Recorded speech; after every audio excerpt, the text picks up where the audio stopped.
भवन, दे दे अपनी शरण।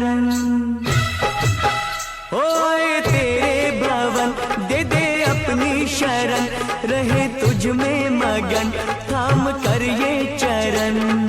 तन मन में भक्ति ज्योत तेरी, हे माता जलती रहे।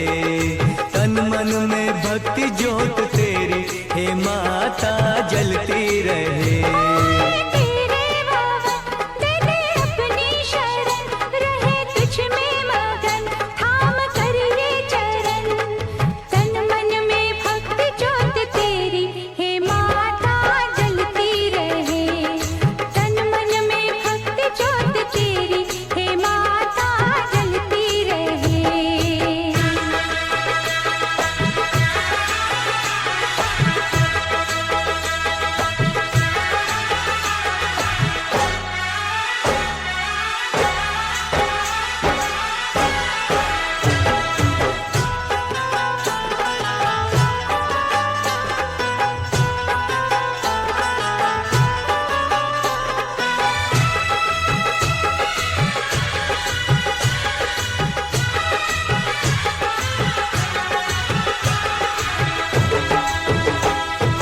उत्सव मनाए, नाचे गाए, उत्सव मनाए, नाचे गाए, चलो मैया के दर जाए।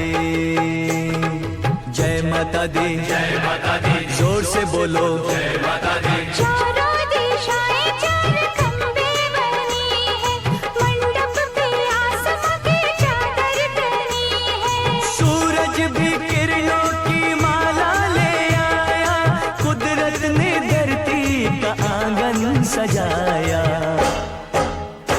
करके तेरे दर्शन झूमे धरती गगन, सनन गाए पवन, सभी तुझ में मगन।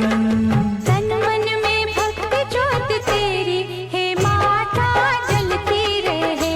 ओ तन मन में भक्ति ज्योत तेरी, हे माता जलती रहे।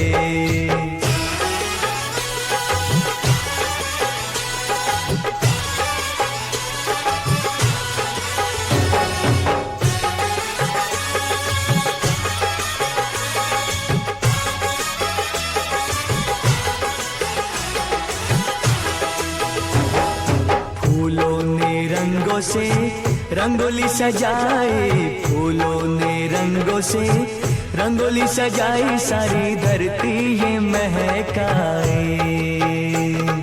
जय माता दी, जय माता दी, जोर से बोलो जय माता दी। चरणों में बहती है गंगा की धारा, आरती का दीप लगे हर एक सितारा। पुरवैया देखो चवर कैसे डुलाए, ऋतुएं भी माता का झूला झुलाए।